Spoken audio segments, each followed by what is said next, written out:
রাসূলের চরিত্র ছিল সর্বোত্তম। জোরে বলেন। আমার আল্লাহ পাক কোরআনুল কারীম ফুরকানুল হামিদের মধ্যে বলেন, ইন্নাকা আলা খুলুকিন আযীম। এ আমার নবী, পৃথিবীতে আপনি উত্তম চরিত্রের অধিকারী। আপনি যে চরিত্র পৃথিবীতে গঠন করেছেন, আদম সাফিউল্লাহ থেকে নিয়ে যত নবী পৃথিবীর জমিনে আমি আল্লাহ পাক পাঠিয়েছি, আপনার মতো চরিত্র পৃথিবীতে কেউ গঠন করতে পারেনি, কারণ আপনি হচ্ছেন মহান চরিত্রের অধিকারী। জোরে বলেন সুবহানাল্লাহ। আমার নবীর চরিত্র দেখে দলে দলে আপনার অন্য ধর্মের মানুষেরা এসেছে কলেমা লা ইলাহা ইল্লাল্লাহ মুহাম্মাদুর রাসূলুল্লাহ সাল্লাল্লাহু আলাইহি ওয়াসাল্লাম পড়ে ইসলামের মধ্যে দীক্ষিত হয়েছে।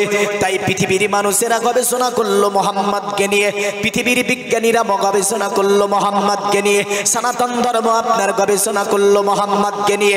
এমন করে পৃথিবীতে যত জাতি ধর্ম বর্ণ নির্বিশেষে সকলে আপনার বলল, শোন, পৃথিবীর জমিনে যদি বাঁচতে চাস মুহাম্মদকে মেনে নে, পৃথিবীতে যদি শান্তি পেতে চাস মুহাম্মদকে ধরে নে, পৃথিবী যদি তুই শান্তি পেতে চাস মুহাম্মাদের কদম তলে চলে যা, দুটি জগৎ তোর শান্তি হয়ে যাবে। জোরে বলেন সুবহানাল্লাহ।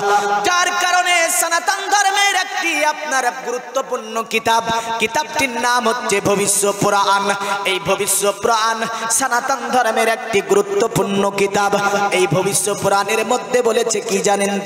তারা বলেছে, তসলিল্লম তারে মিলচ্চাচারজন সম্ভাবিত মুহাম্মাদি খ্যাত শিক্ষো সকা সম্ভাবিত নিপ্রসে চাপ মহাদেবং মরু স্থল নিবাসী নব গঙ্গা জলস্থ সংস্নপ্য পঞ্চগব্য সম্ভবিতে নমস্তে বিরিজানাথ মরু স্থল নিবাসিনে তীব্রারা সুরনা সাই বহুমায়া প্রবর্তিনে। তারা বলেছে, শুনে রেখে দে ওরে পৃথিবীর মানুষেরা, মরুর প্রান্তরে একজন ব্যক্তি জন্মগ্রহণ করবে যার নাম হবে মুহাম্মাদুর রাসূলুল্লাহ সাল্লাল্লাহু তাআলা আলাইহি ওয়াসাল্লাম। তিনার আখলাক চরিত্র হবে অতি উত্তম, আর তার চরিত্র দেখে মানুষ দলে দলে দলে দলে যাবার পরে মুহাম্মাদুর রাসূলুল্লাহর হাতে হাত দিয়ে ইসলাম ধর্ম গ্রহণ করবে। আর শিক্ষণ শাখা সম্ভাবিত ওই মুহাম্মদ তিনি দল বল নিয়ে মক্কা তথা মক্কার চতুর্দিককে যিনি শাসন করবে তিনি হচ্ছেন মুহাম্মাদুর রাসূলুল্লাহ সাল্লাল্লাহু আলাইহি ওয়াসাল্লাম। তারা বলল, মক্কাতুল মুকাররমার সরজমিনে যত রকমের কুলসনতাগুলি, যত রকমের অশ্লীলতাগুলি, যত রকমের আপনার কুসংস্কারগুলি যিনি মিটাবে তিনি হচ্ছেন আব্দুল্লাহর ছেলে মুহাম্মদ। আর আল্লাহ পাক দুটি জগতের শান্তি যার কদম তলে ন্যস্ত করবে তিনি হচ্ছেন মুহাম্মাদুর রাসূলুল্লাহ। তোরা যদি বাঁচতে চাস মুহাম্মদকে এক হয়ে মেনে নে, তবে দুটি জগৎ তোদের শান্তি হয়ে যাবে। জোরে বলবেন না সুবহানাল্লাহ। এটা সনাতন ধর্মে ভবিষ্য পুরাণে বলছে যে তোরা যদি বাঁচতে চাস মুহাম্মাদের কদম ধরে নে, মুহাম্মাদের যদি কদম ধরে নিতে পারিস দুটি জগতে শান্তি পাবি। তোরা এই জগতেও শান্তি পাবি, পরের জগতেও শান্তি পাবি। তো তারা বলছে, দেখেন, নমস্তে বিরিজানাত মরু স্থল নিবাসিনে, এ মরু স্থলে আগমনকারী মুহাম্মদ, তোমাকে জানাই আমরা প্রণাম, তোমাকে জানাই আমরা সাধুবাদ। তিপ্রারা সুরনা সাই বহুমায়া প্রবর্তিনে। ওগো নবী মুহাম্মদ, ওই কিয়ামতের দিন যখন রৌদ্র আমাদের মাথার উপর আসবে, সূর্যকে আল্লাহ মাথার উপর করে দেবে, ওই সময় দয়া করে তোমার কদমের ছায়ার নিচে আমাদেরকে একটু আশ্রয় দিয়ে দেবে।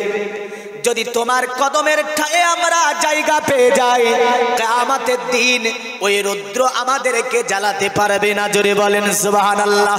সনাতন ধর্মে যদি বলে মুহাম্মাদের কদমে যদি জায়গা পাস, কিয়ামতের দিন তোকে জ্বালাতে পারবে না। বলুন, আমাদের বলা দরকার আছে না নাই? আমাদের এটা মানা দরকার আছে না নাই? তাহলে এখন আমি আসবো, এই মুহাম্মদ সাল্লাল্লাহু আলাইহি সাল্লামের চরিত্র তো অতি উত্তম। ভবিষ্য পুরাণ বলছে মুহাম্মদ সাল্লাল্লাহু আলাইহি সাল্লামকে যারা ধরে নিতে পারবে তারাই পৃথিবীতে শান্তি পাবে। জোরে বলেন। এবার বেদ বলছে কি জানেন? বেদ বলছে, মধ্যবর্তীতা দেবাদা ক্রান্তে প্রাকৃতিতা বিষ্ণাং বক্ষ এন সদা মেধা শাস্ত্রে চশ্রিতা। জোরে বলেন। বলছে, শোন, ওই নবীর নামের প্রথম অক্ষর হবে মা, আর শেষ অক্ষর হবে দ। মানে তার নাম হবে মোহাম্মদ। জোরে বলেন কি হবে? তার নাম হবে মোহাম্মদ। বিষ্ণাং ভক্ষয়েন সদা মেধা শাস্ত্রে চাষিতা, যিনি গরুর মাংস ভক্ষণ করাকে সর্বকালের জন্য শাস্ত্র অনুযায়ী বৈধ ঘোষণা করবেন, তিনি বেদ অনুযায়ী শেষ ঋষি হবেন। তাকে মান্য করা জাতি ধর্ম বর্ণ নির্বিশেষে সকলের জন্য অপরিহার্য হবে। হিন্দু হও, জৈন হও, খ্রিস্টান হও, নাসারা হও, মুসলিম হও, যে জাতি হও না কেন, মোহাম্মদকে মানতে হবে। মোহাম্মদকে না মানলে তুমি কোনো জগতেই শান্তি পাবে না। মোহাম্মদকে না ধরলে তুমি কোনো জগতেই শান্তি পাবে না।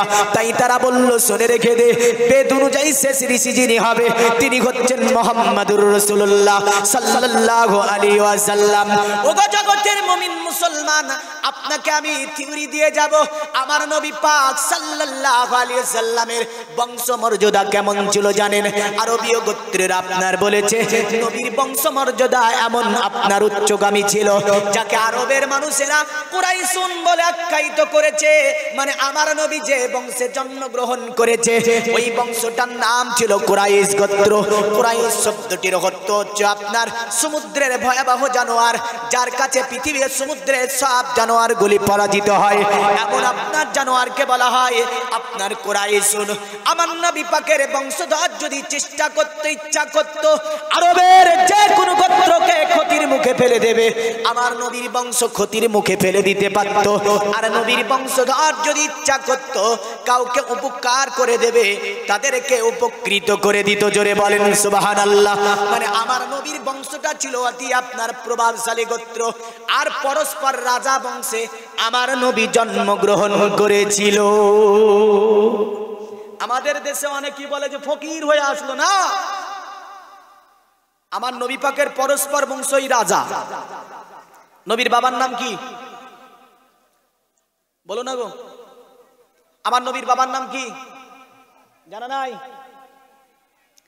নবী পাকের বাবার নাম কি জোরে বলেন। অনেকে জানা নাই, শিখে নেবে তারা। আমার নবী পাকের বাবার নাম আব্দুল্লাহ। আপনার আব্দুল্লাহর পিতার নাম ছিল আব্দুল মুতাল্লিব। আব্দুল মুতাল্লিবের পিতার নাম ছিল হাসিম। হাসিমের পিতার নাম ছিল আব্দে মানাফ। আব্দে মানাফের পিতার নাম ছিল কুসাই। কুসাইয়ের পিতার নাম ছিল কিলাব। কিলাবের পিতার নাম ছিল মুররা। মুররার পিতার নাম ছিল কাব। কাবের পিতার নাম ছিল লুইয়া। লুইয়ার পিতার নাম ছিল গালিব। গালিবের পিতার নাম ছিল ফেহের। আর ফেহেরের পিতার নাম ছিল মালিক। মালিকের পিতার নাম ছিল নাজার। নাজারের পিতার নাম ছিল কেনানা। কেনানার পিতার নাম ছিল খুজাইমা। খুজাইমার পিতার নাম ছিল মুদরিকা। মুদরিকার পিতার নাম ছিল ইলিয়াস। ইলিয়াসের পিতার নাম ছিল মুদার। মুদারের পিতার নাম ছিল নাদার। নাদারের পিতার নাম ছিল মাআদ। আর মাআদের পিতার নাম ছিল কায়দার। কায়দারের পিতার নাম ছিল আল্লাহর নবী ইসমাঈল আলাইহিস সালাম। জোরে বলেন সুবহানাল্লাহ। এটা বুখারীতে আছে। কোথায় আছে? বুখারীতে আছে। হযরত ইসমাঈল আলাইহিস সালামের বাবার নাম ছিল ইব্রাহিম আলাইহিস সালাম। ইব্রাহিম বাবার নাম ইব্রাহিম আলাইহিস সালামের বাবার নাম ছিল তারিক। তারিকের বাবার নাম ছিল নাগু। নাগুর বাবার নাম ছিল সারু। সারুর বাবার নাম ছিল রাউ। রাউর বাবার নাম ছিল তাতা। তাতার বাবার নাম ছিল আবির। আবিরের বাবার নাম ছিল সালেহ। সালের বাবার নাম ছিল মুস্তাফাজ। মুস্তাফাজের বাবার নাম ছিল শাম। আর শামের বাবার নাম ছিল আল্লাহর নবী নূহ আলাইহিস সালাম। জোরে বলেন সুবহানাল্লাহ। আল্লাহর নবী নূহ আলাইহিস সালামের পৃথিবীতে পিতাও ছিল মাতাও ছিল। নবী নূহ আলাইহিস সালামের পিতার নাম ছিল মালাক। মালাকের পিতার নাম ছিল মুতাসালাক। মুতাসালাকের পিতার নাম ছিল আকনুক। আকনুক ছিল আল্লাহর নবী ইদ্রিস আলাইহিস সালামের দ্বিতীয় নাম। আদম আলাইহিস সালাম থেকে নিয়ে ইদ্রিস আলাইহিস সালাম পর্যন্ত ২৫০০০ ডিফারেন্সের নবী ছিলেন তিনি। আল্লাহর নবী ইদ্রিস আলাইহিস সালামের পিতাও ছিল মাতাও ছিল পৃথিবীর জমিনে। আল্লাহর নবী ইদ্রিস আলাইহিস সালামের পিতার নাম ছিল ইউরাদ। ইউরাদের পিতার নাম ছিল মাহালাবিল। মাহালাবিলের পিতার নাম ছিল কাইতান। কাইতানের পিতার নাম ছিল আনোয়াস। আনোয়াসের পিতার নাম ছিল শীস আলাইহিস সালাম। আর শীস আলাইহিস সালামের পিতার নাম ছিল আল্লাহর নবী আদম আলাইহিস সালাম। আরো জোরে বলবেন না? জাড়ে বাড়াই না, দেখেছে? হ্যাঁ বলছে জাড়ে বাড়াই না গো বিষয়। তো জাড়ে না বাড়লে জোরে বললে তো ঘাম আসবে না আসবে না। আমাকে খুব জাল লাগছিল, দিন ঘামতে শুরু করে দিয়েছি প্রতিদিন। আরে ঘামটা বসছে বুঝলেন, আরে ঠান্ডা যাচ্ছে না কাজ থেকে। তো যাই হোক, আদম পর্যন্ত গেল না, 90টা পিঁড়ি আছে। আদম আলাইহিস সালাম থেকে নিয়ে আব্দুল্লাহ পর্যন্ত নবী পাকের 90টা পিঁড়ি আছে। জোরে বলেন, 90টা পুরুষের স্কন্ধে মুনতাকিল হয়ে এই মুহাম্মদ সাল্লাল্লাহু আলাইহি ওয়াসাল্লাম দুনিয়াতে এসেছিলেন। প্রতিটা যুগ দেখতে যাবেন, প্রতিটা যুগে আমার নবী পাকের পূর্ববর্তী পুরুষ সকলই রাজা ছিল। জোরে বলেন, সকলই রাজা ছিল, নেতা ছিল, মক্কার তারা সরদার ছিল। এবার দেখেন তো নবীর বাবার নাম কি হলো? আব্দুল্লাহ না? বেদে বলল সরে রেখে দে, নবীর বাবার নাম হবে বিষ্ণুজাস। কি হবে? কি হবে গো? ভারতবর্ষের একটা প্রাচীন কিতাব, কিতাবটির নাম হচ্ছে মহাভারত। তাতে বললো কালক্রমে বিষ্ণু যশেতে নামেতে ব্রাহ্মণ সম্বল নগরেতে জন্ম লইবেন, তখন মহাবীর্য মহাবুদ্ধি কলকিতার ঘরে জন্মিবে যথাকালে দেবকার জাতরে। অতএব দুনিয়া যখন অন্ধকারে আচ্ছন্নিত হয়ে যাবে, শয়তান রাজত্ব করবে, ওই সময় বিষ্ণু যশের ঘরে আমার আল্লাহ পাক মুহাম্মদ সাল্লাল্লাহু আলাইহি ওয়াসাল্লামকে পাঠিয়ে দেবে। মুহাম্মদ সাল্লাল্লাহু আলাইহি ওয়াসাল্লামকে যে ঘরে পাঠাবে, ওই আপনার ঘরটা হচ্ছে কুরাইশ, বাবার নাম হচ্ছে আপনার আব্দুল্লাহ, দাদুর নাম হচ্ছে আব্দুল মুতাল্লিব। এই আব্দুল মুতাল্লিব ছিল মক্কার রাজা, বুঝলেন? আমার নবী পাক দুনিয়াতে আসেনি, আব্দুল মুতাল্লিবের কোনো ছেলে হয়েছিল না। পৃথিবীর জমিনে যখন আব্দুল মুতাল্লিবের কোনো সন্তান দুনিয়াতে আব্দুল মুতাল্লিব জন্ম দিতে পারেন নাই, আল্লাহর কাছে একদিন ওয়াদা করছে, আল্লাহর কাছে একদিন মানাত করছে, ওগো আমার আল্লাহ, পৃথিবীতে আমি আব্দুল মুতাল্লিব, তুমি যদি আমাকে বাচ্চা দাও, আমি তোমার কাছে অঙ্গীকার করছি, আমি তোমার কাছে ওয়াদা করছি গো আমার আল্লাহ, তোমার এই আবে জমজমকে আমি সুন্দর করে পরিষ্কার করে দেব, আবে জমজমকে আমি খনন করে দেব আল্লাহ। ওগো আমার আল্লাহ, তুমি যদি আমাকে সন্তান দাও। আমার আল্লাহ পাক আব্দুল মুতাল্লিবের দোয়াকে কবুল করে নিলেন। কবুল করে নেওয়ার পরে আমার আল্লাহ আব্দুল মুতাল্লিবকে 10টা সন্তান দান করলো। জোরে বলেন সুবহানাল্লাহ। জগতের মুমিন মুসলমান, এখান থেকে একটা মসলা আমরা নিয়ে যাব। আব্দুল মুতাল্লিব আজ থেকে 1500 বছর আগে মানত করলো কার কাছে? কার কাছে করলো? কার কাছে করলো মানত? কার কাছে? আল্লাহর কাছে। তখন তো কাবাতে 360টা বুত আছে। কটা বুত আছে? 360টা বুত আছে। বেদি আছে কাম্মেস্তে তুঙ্গানা প্রাপন্ন দেবতা তং তং নমস্তে প্রাকৃত নিয়তা সবা। এতরি বুত যে 360টা বুত। এই 360টা বুতের মধ্যে আব্দুল্লাহ আব্দুল মুতাল্লিব রসুলের দাদু কোনোদিন উজ্জার পূজা করেনি, কোনোদিন লাতের পূজা করেনি, কোনোদিন বালার পূজা করেনি, কোনোদিন বাক্কার পূজা করেনি, কোনো মানাতের পূজা করেনি, হানাতের পূজা করেনি, খানাতের পূজা করেনি। তিনি উজ্জে তো আমার আল্লাহকে। জোরে বলেন কাকে? আল্লাহকে। যার কারণে তাকে মুস্তাফাজুদ দাওয়া। তিনি হচ্ছেন এমন একজন ব্যক্তি যার প্রতিটা দোয়া আল্লাহর দরবারে কবুল হয়ে যেত। এই আব্দুল মুতাল্লিব ওয়াদা করল। আর আমরা ওয়াদা করি কোথায়? নদীতে ডাব মানে না? মানে না? মানে না কেন? বুট মানে চিনি আর বুট নিয়ে যে ঢালে, মা বোনদের মধ্যে বেশি আছে না? নাই আছে। চিনি আর বুট দেয় কি হওয়ার জন্য দেয়? হ্যাঁ, কি হওয়ার জন্য গো? অসুখ ভালো হবে। আমাদের দিকে মানে কারো যদি আছলি হয় তো সঙ্গে সঙ্গে নদীতে যায়, নদীতে যাওয়ার পরে বুট দেয়, ও বুট দিলে নাকি ভালো হয়ে যায়। হাই রে, এটা মস্ত বড় শিরিক। কি এটা? এটা শিরিক না? শিরিক না, এটা মস্ত বড় শিরিক। কোরআনে আছে ইয়া বুনাইয়া লা তুশরিক বিল্লাহ ইন্নাশ শিরকা লাযুলমুন আযীম। লুকমান তার বেটাকে বলল, হে বেটা, খবরদার আল্লাহর সঙ্গে কাউকে শরীক করো না। পৃথিবীতে সবচেয়ে বড় ধরনের শিরকের গুনাহ হচ্ছে সবচেয়ে বড় গুনাহ। এই গুনাহ কিন্তু তওবা ছাড়া আল্লাহ ক্ষমা করে না। আমাদের মা বোনদের যদি আপনার গায়ে আঁচিল হয়, যাই কোথায় আপনার নদীতে যায়, বুট দেয় আর আপনার চিনি দেয়, তাহলে নাকি আঁচিল ভালো হয়ে যায়। জগতের মুমিন মুসলমান, আধুনিক বিজ্ঞানের যুগ, বড় উন্নতি সাধন করেছি, বড় শিক্ষিত সমাজ হওয়ার পরও আজও আমাদের নদীর ধারে বুট দেখা যায়, ছোলা মানতে দেখা যায়, গাছতলাই মানতে দেখা যায়, তালতলাই মানতে দেখা যায়, বাসতলাই মানতে দেখা যায়। মনে রাখবেন, এটা আপনার সমাজে বিলকুল শিরিক চলছে। এই শিরিক থেকে আমাদেরকে বাঁচতে হবে। মানাত হবে আল্লাহর রাহে, মানাত করতে হবে আল্লাহর রাস্তে। জোরে বলেন সুবহানাল্লাহ। আজ থেকে যদি 2000 বছর আগে মানুষের মানাতগুলো কেমন ছিল আপনি দেখতে যান। পবিত্র কোরআনুল কারীম ফুরকানুল হামিদের মধ্যে মানাত সম্পর্কে বলছে। পৃথিবীর জমিনে একজন ব্যক্তি এসেছিল যার নাম ছিল ইমরান, স্ত্রীর নাম ছিল হান্না। পৃথিবীর জমিনে আপনার তাদেরকে আল্লাহ সন্তান দান করেছিল না। একদিন একটা গাছের ছায়ার নিচে বসে আছে। আপনার ওই গাছের ওপরে একটা পাখির বাসা, ওই পাখির বাসার ওপরে আপনার পাখির বাচ্চাগুলো আছে। আর পাখি টোঠে করে যেন খাবার নিয়ে আসে আর আপনার ওই বাচ্চাগুলোকে ভক্ষণ করিয়ে দেয়।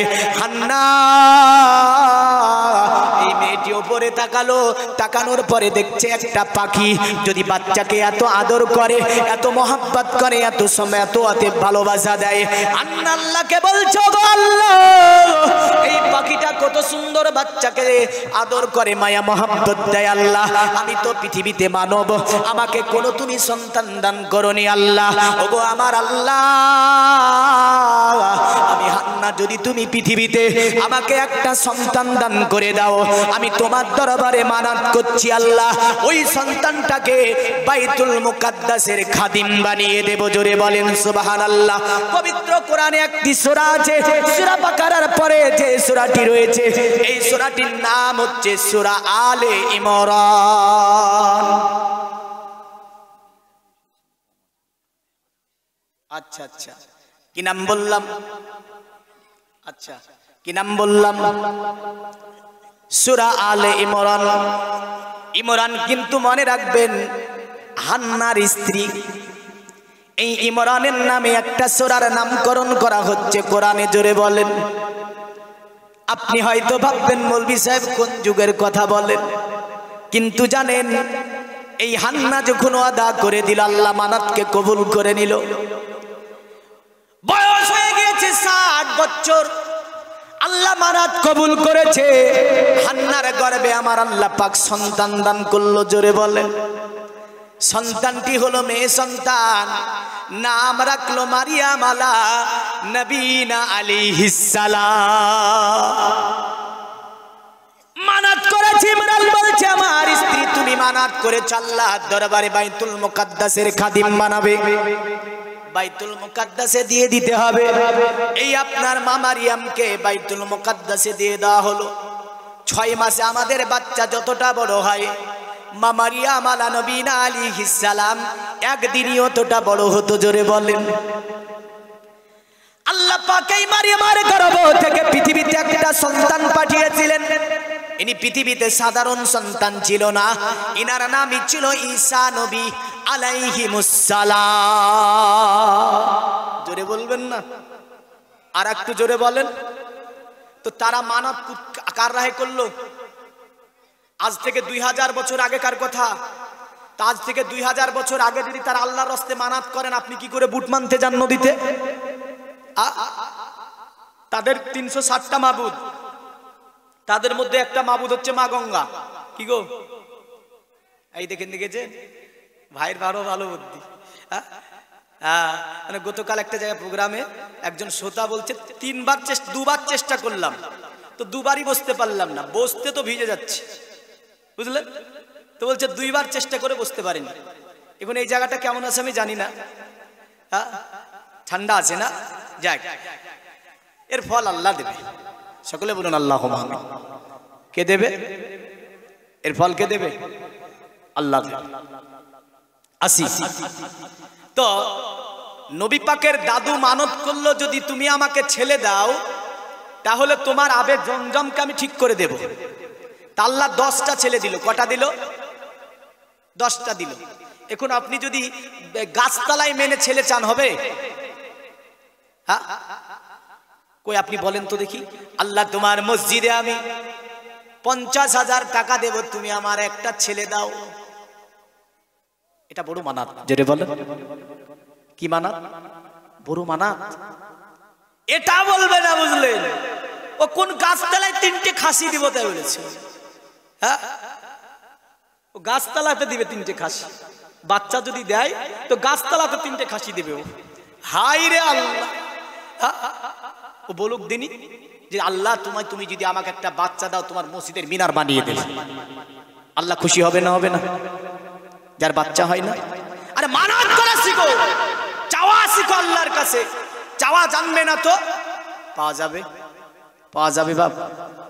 পৃথিবীর মুমিন মুসলমান, চাওয়া শিখুন আল্লাহর কাছে। যদি চাওয়া জানেন আমার আল্লাহ নিশ্চয় আপনাকে দান করবে। জোরে বলেন, করবে না? করবে না?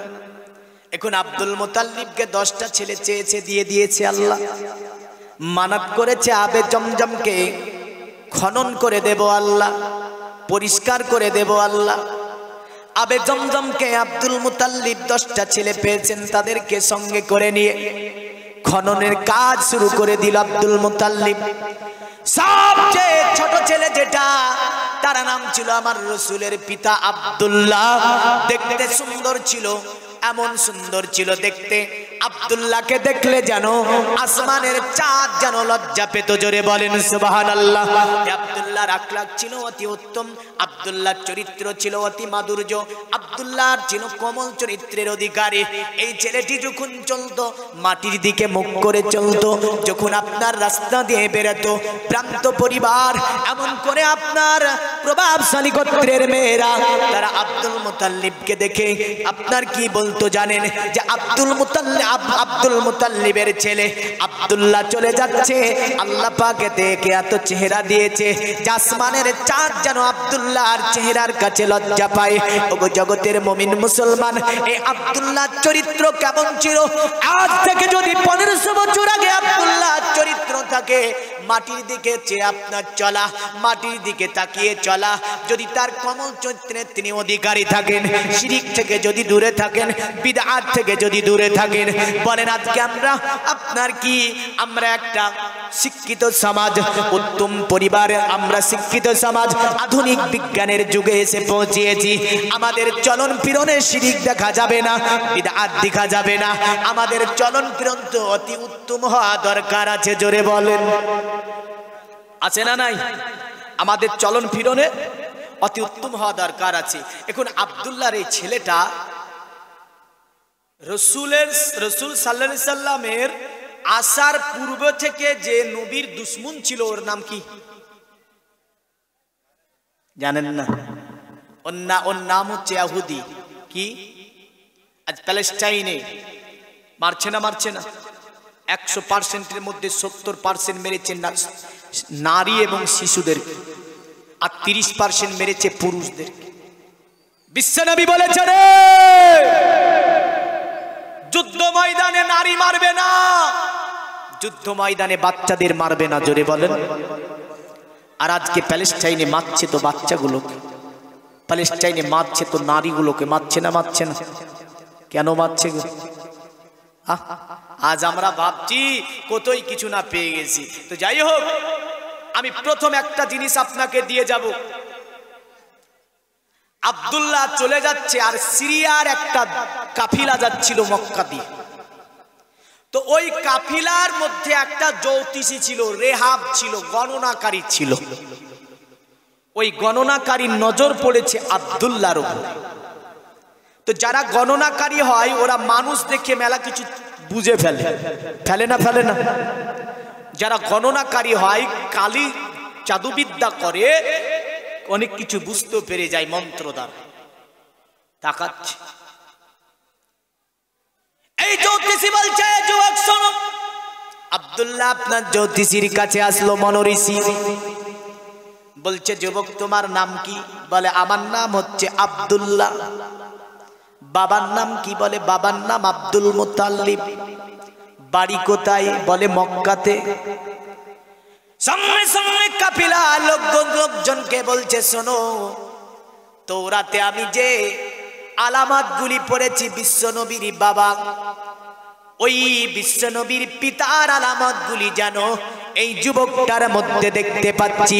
এগুলো যেন জবুরের মধ্যে দেখেছিলাম, এগুলো যেন ইঞ্জিলের মধ্যে দেখেছিলাম, আসমানি সহিফার মধ্যে দেখেছিলাম, আসমানি সহিফা কিতাবের মধ্যে যে আলামতগুলি আমি দেখতে পেয়েছিলাম এই যুবকটার মধ্যে যেন আমি দেখতে পাই। ওগো পৃথিবীর মুমিন মুসলমান, আপনার তারা বলছে তাহলে যুবকটাকে মেরে দিতে হবে, কারণ কাফিলাটা ছিল সিরিয়ার ইহুদি কাফিলা। বলছে যুবকটাকে যদি মেরে দেওয়া হয় পৃথিবীর জমিনে আল্লাহর নবী আসতে পারবে না, আখিরি নবী পৃথিবীতে আসতে পারবে না। এই জগতের মুমিন মুসলমান, রেহাব বলল, শোনো, আখিরি নবী যে গোত্রে আসবে প্রভাবশালী গোত্রে হবে, অতএব নিশ্চয় এই যুবকটা একটা প্রভাবশালী গোত্রের যুবক। যদি একে মেরে দাও তাহলে কিন্তু তোমরা মক্কা থেকে বের হতে পারবে না। আল্লাহ রাখে তো কেউ মারতে পারে, আর আল্লাহ যদি কাউকে মারে কেউ রাখতে পারে? পারে? বলে না, রাখে আল্লাহ, মারে কে? আর মারে আল্লাহ, রাখে কে? আল্লাহ যদি মারে কেউ রাখবে গো? রাখবে না। এই তো আছি, বাড়ি যেতেও পারি, না যেতেও পারি, তাই না? বাড়ি যেতেও পারি, ঠিক বলছি না ভুল বলছি?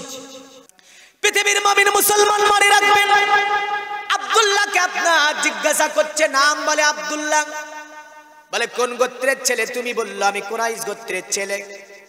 বলল শুনে রেখে দাও, যদি এই ছেলেটাকে মারতে যাও মক্কা থেকে কাফিলা নিয়ে বাইরে যেতে পারবে না, কারণ আমি শুনেছি আরবের মধ্যে সবচেয়ে প্রভাবশালী গোত্র যেটা, সেটার নাম হচ্ছে কুরাইশ। জোরে বলেন সুবহানাল্লাহ। আব্দুল্লাহ বাড়ি চলে আসলো, আব্বাকে বলল, আব্বা, ওগো আমার আব্বা, মক্কাতে এমন একটা কাফিলা ধরে আমার নাম জিজ্ঞাসা করে, আমার বাবার নাম আপনার নাম জিজ্ঞাসা করে, গোত্র জিজ্ঞাসা করে। আব্দুল মুতাল্লিব বলল, বেটা বাড়ি থেকে বের হওয়া তোমার একা কি ঠিক হবে না বেটা, কারণ আব্দুল মুতাল্লিব সর্বময় নজরদারি করতো বেটার, আব্দুল্লাহ নজরদারি করতো।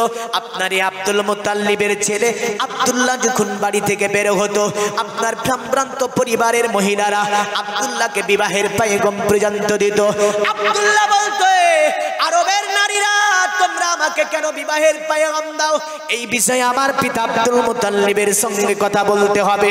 নিচের দিকে নজরটাকে করে তিনি যেন এই কথাটা যখন বলতো, আব্দুল্লাহর চরিত্র অতি উত্তম ছিল, কারণ তিনি মাটির দিকে তাকিয়ে চলতো। বর্তমান সমাজের যুবক যদি দেখা যায় এত শিক্ষিত হয়েছে, আমাদের ছেলেগুলোকে গ্র্যাজুয়েট পাস করিয়েছি, মাস্টারি ডিগ্রি করেছি, এমন করে দেখা যাচ্ছে আমাদের ছেলেগুলি আপনার পিএইচডি করে আছে। বাবা যদি বিয়ে লাগায়, বাবার বিয়েতে নয়, ও সেটেন করে রেখেছে, আসে না নাই? সেটেন করা নাই? হ্যাঁ, সব সেটিং করা আছে। বাবা যদি বিয়ে লাগায় এমন কথা বলবে, জীবনে বা বিয়ে লাগাবে না। কিছু কিছু যুবক লাগাবে, কারণ ও ঠিক করে রেখেছে। এমন দিনে নিয়ে চলে আসবে, বাপ বলবে এটা কে রে? তো বলবে তোমার বোমা। কি বলবে? এটা তোমার বোমা। বাপ যদি মুখ ভারী হয়ে যায়, বলে মুখ ভারী করে লাভ নাই, এই থাকবে তোমার বাড়িতে। এই জান্নাতে যাবে না জাহান্নামে যাবে ছেলেটা? জাহান্নামে যাবে। আজ থেকে 1500 বছর আগে আমার রসুলের পিতা যদি বাবের সম্মতি ছাড়া কোনো কাজ না করে, আমরা তো রসুলের উম্মাত। আধুনিক বিজ্ঞানের যুগ, বড় উন্নতি সাধন করেছি, আমাদের করা দরকার আছে না? বাপের সম্মতি নেওয়া দরকার আছে না নাই? নেওয়া হয় তো? না হয়। পৃথিবীর মুমিন মুসলমান, এইদিকে এই যে কাফিলাটা ওখান থেকে গিয়েছে আপনার সিরিয়াতে যাবার পরে কাফিলার মানুষের একটা মিটিং ডাকলো। মিটিং ডাকার পরে বলল, শোনো, আজকে একটা এমন কাজ হয়েছে, মক্কা দিয়ে কাফিলা নিয়ে আসছিলাম, এমন তো অবস্থায় মক্কাতে এমন একটা যুবক দেখলাম, ওই যুবকটা যেন আখিরি নবীর পিতা হতে পারে, কারণ আখিরি নবীর বাবা হতে পারে। ওই যুবকটার চেহারার মধ্যে সব আলামতগুলি পেয়ে গেলাম। মক্কার মানুষেরা বলল, আপনার সিরিয়ার মানুষেরা, ইহুদিরা বলল, যুবকটাকে মেরে দাওনি কেন? যদি যুবকটাকে মেরে দেওয়া হতো, হয়তো আখিরি নবীর পিতা যদি হয়, আখিরি নবী পৃথিবীর জমিনে আর আসতে পারবে না। তারা বলল সম্ভব নয়, কারণ প্রভাবশালী গোত্রের নবী, প্রভাবশালী গোত্রের ছেলে তিনি। বলল ঠিক আছে শোনো, তাহলে আমরা কয়েকটা দল গঠন করব। কয়েকটা দল গঠন করার পরে আমরা মক্কার জঙ্গলের দিকে ছড়িয়ে ছিটে থাকব। ওই যুবকটা যখন জঙ্গলে শিকার করতে আসবে, আমরা যুবকটাকে গুপ্তভাবে মেরে দেব। যদি যুবকটাকে মেরে দিতে পারি, আর সত্যকারী যদি তিনি আখিরি নবীর পিতা হয়, আখিরি নবী পৃথিবীতে আসতে পারবে না। তারা আপনার কয়েকটা দল গঠন করলো। মক্কাতুল মুকাররমার সরজমিনের চতুর্দিকে জঙ্গলের মধ্যে ছড়িয়ে ছিটে গেল। ছড়িয়ে ছিটে যাবার পরে বুঝলেন তারা টার্গেটে আছে, যদি ওই যুবকটা জঙ্গলে শিকারে আসে, যুবকটাকে মেরে দেব, আখিরি নবী দুনিয়াতে আসতে পারবে না। পৃথিবীর মুমিন মুসলমান মনে রাখবেন, আব্দুল্লাহ একদিন পিতাকে বলছে, গো আমার পিতা, এইভাবে বাড়িতে আর কতদিন বসে থাকবো? আব্বা তুমি যদি অনুমতি দাও, জঙ্গলে আজকে শিকারে আমি বেরাবো। আব্দুল মুতাল্লিব বলল, ও আমার ছেলে, তুমি জঙ্গলে যেতে পারো শিকার করতে। আব্দুল মুতাল্লিবের ছেলে আব্দুল্লাহ বাড়ি থেকে বের হয়ে গেল জঙ্গলের দিকে শিকারের জন্য। বুঝলেন, জঙ্গলের মধ্যে তিনি শিকারের উদ্দেশ্যে, তিনি যখন মক্কা জঙ্গলের মধ্যে প্রবেশ করেছে, এমন তো অবস্থায় একটা ওই হিংসুরের দলেরা মক্কার জঙ্গলের মধ্যে ছিল। তারা আব্দুল্লাহকে মারার জন্য তারা এগিয়ে আসলো। আমার আল্লাহ বলছে, ফেরেশতারা আমার নবী পাকের পিতা আব্দুল্লাহকে মারার জন্য যে হিংসুর দলেরা, আজকে তারা আব্দুল্লাহর দিকে এগিয়ে আসে, আমার আব্দুল্লাহর পশমের ক্ষতি যেন না হয়। জোরে বলবেন না? যদি আল্লাহ রাখে মারতে পারবে না। এই যে পৃথিবীটা দেখছেন না, এই পৃথিবীতে একটা বন্যা হয়েছিল 6 মাস ধরে। কয় মাস? এখনকার ছেলেরা বলবে, বাবারে এখন তো বন্যা নাই না, আছে? পৃথিবীতে বন্যা হয়েছিল 6 মাস ধরে। কোন যুগে? কোরআন বলছে নূহ নবী আলাইহিস সালামের যুগে। কোন যুগে? নূহ আলাইহিস সালামের যুগে। পৃথিবীতে একটা পাহাড়, পাহাড়টির নাম হচ্ছে জুদি। জুদি পাহাড়ের বৈশিষ্ট্য হচ্ছে, যদি পাহাড়ের গোড়ায় যতটা পানি লাগবে আগাতে ততটা বাড়বে। এই জুদি পাহাড় পর্যন্ত আমার আল্লাহ ডুবিয়ে দিয়েছিল। জোরে বলেন। এখন 6 মাস পরে বন্যা শেষ হয়েছে, নূহ নবী নিচে নেমেছেন, আর একটা বুড়ি কুটকুট করে আপনার মাথা হাতে লাঠি ধরে নূহ নবীর কাছে এসে বলছে, নূহ, এ নবী নূহ, আপনি তো বলেছিলেন পৃথিবীতে একটা বন্যা হবে, বড় বন্যা। ওই বন্যাটার জন্য আপনি তো জাহাজ তৈরি করেছিলেন। ওই বন্যাটা কবে আসবে? আমি তো বন্যার কথা শুনতে পেলাম না, দেখতে পেলাম না। নূহ নবী মাথায় হাত দিয়ে বলছে, আল্লাহ যদি পাহাড় পর্যন্ত ডুবিয়ে দিলে, কিন্তু বুড়ি আমাকে জিজ্ঞাসা করে বন্যা কবে হবে। আল্লাহ বলে, নূহ, মনে করো তোমাকে বলেছিল ওই বুড়ি যে যেই দিন বন্যা আসবে দয়া করে আমাকে উঠিয়ে নেবেন নৌকার ওপরে। এ নূহ, তুমি কিন্তু বুড়ির কথাটা স্মরণ করো নাই। আমি আল্লাহ ওই বুড়িকে বন্যার পানি দেখতে দিইনি। জোরে বলেন সুবহানাল্লাহ। দুনিয়াতে বুড়ি বসবাস করেছে, পানি দেখতে পাইনি। পানির মধ্যে বুড়ি পানি দেখতে পাইনি, কোনো ক্ষতি বুড়ি মার হয়নি। নূহ নবী বলে, আল্লাহ তুমি যাকে রাখো তাকে মারার সাধ্য আর কারো নাই, আর তুমি যাকে মারো তাকে বেঁচে রাখার সাধ্য আর কারো নাই। জোরে বলেন সুবহানাল্লাহ। এমনই আল্লাহ বলছে, আমার নবী পাকের পিতা আব্দুল্লাহর পশমের ক্ষতি যেন না হয়। আর একটা দল অবতীর্ণ হলো জঙ্গলের মধ্যে। বুঝলেন, জঙ্গলের মধ্যে অবতীর্ণ হয়ে যারা ছিল ফেরেশতার দল, পিটিয়ে সিরিয়ার ইহুদিদেরকে জঙ্গল থেকে বের করে দিল। এই ঘটনাটা দূর থেকে যিনি দেখতেছিলেন তার নাম ছিল আব্দুল ওহাব বিন জোহরি। দূর থেকে পুরা ঘটনাকে প্রত্যক্ষণ করলেন তিনি। দৌড় দিয়েছে আব্দুল্লাহকে বলছে, যুবক কি ব্যাপার, তোমাকে কেন এরা মারতে এসেছিল? আব্দুল্লাহ বলল, বলতে পারবো না, আমাকে কেন এরা মারতে এসেছিল আমি জানি না গো, এদেরকে আমি চিনি না। আব্দুল মুতাল্লিব আপনার আব্দুল ওহাব বিন জোহরি বলছে, আচ্ছা তোমাকে বাঁচালো এরা কারা? বলে এদেরকেও আমি চিনি না, যে মাত্র এসেছিল তাদেরকেও আমি চিনি না, যারা আমাকে বাঁচালো তাদেরকেও আমি চিনি না।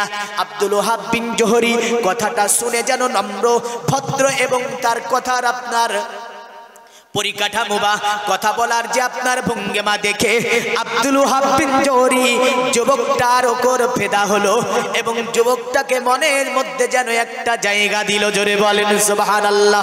বললে যুবক তোমার নাম কি? বলে আমার নাম আব্দুল্লাহ। বাবার নাম কি? বলে আব্দুল মুতাল্লিব। বাড়ি কোথায়? বলে মক্কাতে। মক্কাতে তো অনেক গোত্র বসবাস করে, কোন গোত্রের ছেলে তুমি? বলল আমি কুরাইশ গোত্রের ছেলে। আপনার আব্দুল ওহাব বিন জোহরি বলেছিল যুবক,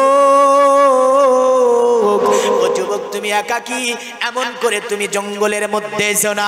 আব্দুল ওহাব বিন জোহরি বলল যুবক তোমাকে একটা কথা আমি জিজ্ঞাসা করতে পারি? আব্দুল্লাহ বলল বলতে পারেন। বলল আচ্ছা তোমার কি পৃথিবীতে বিবাহ হয়েছে? আল্লাহর নবীর পিতা যে সময় আব্দুল্লাহর বিবাহ হয়নি, তিনি বললেন না আমার বিবাহ এখনো হয়নি।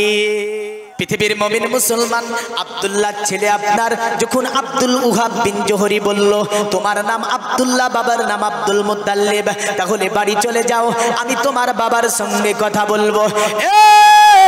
পৃথিবীর মুমিন মুসলমান মনে রাখবেন আব্দুল ওহাব বিন জোহরি কিন্তু ছেলেটির আখলাক চরিত্র, নম্রতা, ভদ্রতা, কথা বলার ভঙ্গিমা দেখে যেন মনে মনে চিন্তা করেছে আমার বাড়িতে একটা কন্যা আছে, কন্যাটা অতি সুন্দরী কন্যা, দেখতে অতি আপনার মাধুর্যবান, এমন করে চরিত্রবান, এমন করে আদর্শবান কন্যা। নাম হচ্ছে আমেনা খাতুন, যার সম্পর্কে বেদে বলেছে সম্বুলে বিষ্ণু যাসেতে গ্রহে মহা দুর্গবাম্য হমসুমাতং সুমাতং মাতুরি বিবো। অতএব আল্লাহর নবী যেখানে আসবে জায়গাটার নাম হবে সম্বুল, আর মায়ের নাম হবে কি জানেন? ওই যে নারীটা নবীকে জন্ম দেবে ওই নারীটা হবে অতি মাধুর্যবান, ওই নারীটা হবে বড় সুন্দরী, ওই নারীটা হবে বড় নম্র, ওই নারীটা হবে বড় ভদ্র। ওই নারীটার নাম কি হবে? বলল নারীটার নাম হবে সুমতি। সুমতি শব্দের বাংলা অর্থ শান্তি, সুমতি শব্দের বাংলা অর্থ মাধুর্য, সুমতি শব্দের বাংলা অর্থ হচ্ছে আপনার সুন্দরী। আর যদি আরবি করা হয় সুমতির তাহলে দাঁড়াবে আমেনা। জোরে বলেন সুমতির আরবি কি হবে? আমেন। তো তারা বলল হমসুমাতাং সুমাতাং মাতুরি বিবো, ওই নবী পাকের মায়ের নাম হবে সুমতি। তো আব্দুল ওহাব বিন জোহরির বাড়িতে যে মেয়েটি আছে, কন্যাটি আছে, ওই ওর নাম হচ্ছে আপনার আমেনা খাতুন। দেখতে যেমন সুন্দরী, চরিত্র তেমন অতি উত্তম। আপনার এমন একটা সুপাত্র দেখে বিবাহ দেওয়ার জন্য আব্দুল ওহাব বিন জোহরি কিন্তু চিন্তায় আছেন, কিন্তু যুবকটাকে দেখে যেন পছন্দ করে ফেলেছে, কারণ এই যুবকটার আপনার পেশানির উপরে নূরে মুহাম্মাদি জলজল করে জ্বলছে। জোরে বলেন সুবহানাল্লাহ। কারণ তিনি নবী পাকের পিতা হবে, যার চেহারা হবে চাঁদের চেয়ে অতি উত্তম। যিনি নবী পাকের পিতা হবে তার শরীর থেকে যেন আলোক রশ্মি বিচ্ছরিত হবে। যিনি নবী পাকের চরে আপনার পিতা হবে তার আদর্শ হবে অতি উত্তম। মানুষ দেখে তাকে ভালোবেসে ফেলবে, মানুষ দেখে তাকে আপনার চিনে ফেলবে। পৃথিবীর মুসলমান মনে রাখবেন, স্ত্রীকে ডেকে বলছো গো আমার স্ত্রী, জঙ্গলে আজকে এমন একটা কাজ যেন সংগঠিত হয়েছে। পুরা ঘটনাটা স্ত্রীকে আপনার জানিয়ে দিল। স্ত্রী বলছে স্বামী, আমার স্বামী, ওই যুবকটার আপনি পরিচয় নিয়েছেন? বলে হ্যাঁ আমি পরিচয় নিয়েছি। বলে স্বামী গো বাড়ি কোথায়? বলে মক্কাতে। বাবার নাম জিজ্ঞাসা করেছেন? বলে হ্যাঁ আমি বাবার নামও জিজ্ঞাসা করেছি, বাবার নাম হচ্ছে আব্দুল মুতাল্লিব। বলল গো আমার স্বামী, যদি এমনই হয় আমার কন্যা আমেনা, তাহলে তার সঙ্গে বিবাহের পয়গামটা দেওয়া হোক।